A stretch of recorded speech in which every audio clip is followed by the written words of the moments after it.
कोई एक या दो टिप हमारे युवाओं को दे सकते हैं जो अभी बहुत ज़्यादा असमंजस में है, बहुत ज़्यादा कंफ्यूजन में है, अगर उन्हें तुरंत थोड़ा अपने मन में अंदर में थोड़ी शांति फील करनी है तो क्या वो कुछ ऐसा करे जिससे वो थोड़ा सा शांत रहे? हाँ, आज के लिए सबसे बड़ी बात है कि अगर आप सुकून में रहना चाहते हैं, शांति में रहना चाहते हैं, अगर आप चाहते हैं आपको रात को बहुत अच्छी नींद आए, आपके दिमाग में कोई उलझन ना हो, तो कुछ भी ऐसा ना करिए जिससे आपको उलझन होती है। आप अगर जानते हैं उलझन वाला काम ही विवादास्पद है और इसको करने से मुझे ऐसा लग रहा है तो उसमें बिल्कुल मत जाइए। देखो, एक उदाहरण समझिए, जब आप कुछ भी गलत करने जाते हैं तो आपके अंदर से एक आवाज आती है जिसे हम ईश्वरीय आवाज बोलते हैं। वो बार बार आपको जो है रोकती है, तो ये कर रहा है। जैसे आपने देखा होगा, तो झूठ नहीं बोलता आदमी, वो झूठ बोले उसका मन कहता नहीं तो झूठ बोल रहा है। जो चोरी नहीं करता वो चोरी करे, उसका मन कहता है जो चोरी कर रहा है गलत कर रहा है। अच्छा, जो चोरी करता है उसको कुछ नहीं आएगा, वो क्या होता है, उसका अभ्यास ही हो गया। जो झूठ बोलने वाला आदमी है उसको कुछ नहीं आएगा, तो उसका अभ्यास ही हो गया।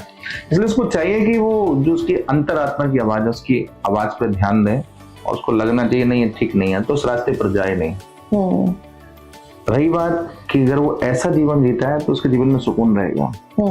एक और बात, निश्चल भाव से अपने जीवन को जियो, निश्चल भाव से, छल रहित होकर के। जैसे अभी मैं अपनी प्रशंसा नहीं कर रहा हूँ, तो मुझे किसी ने कॉम्प्लीमेंट दिया था कथा मंच पे, बोले महाराज श्री, जब आपकी आंखों को देखते तो हमको आपकी आंखों में निर्दोष भाव दिखता है। तो जिसने भी दिया, कहाँ के थे वो वर्तमान नहीं जानता, तो मुझे मतलब उनका शब्द जो लगा, ये नया लगा कि निर्दोष भाव, आंखें निर्दोष हो, निश्चल हो और हर व्यक्ति के लिए मतलब एक सद्भावना हो, किसी के साथ उसका द्वेष नहीं हो।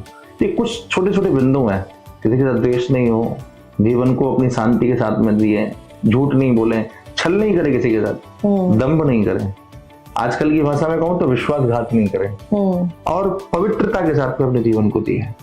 एक बहुत बड़ा पॉइंट है, आजकल हम स्वच्छ रहना आसान है, पवित्र रहना कठिन है। क्या बात है।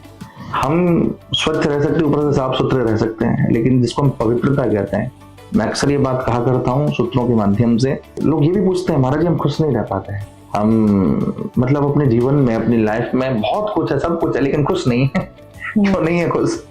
आजकल देखो मोबाइल सबके पास है, फिर भी जाना पड़ता है स्माइल प्लीज। तो मुस्कुराहट कहाँ चली गई?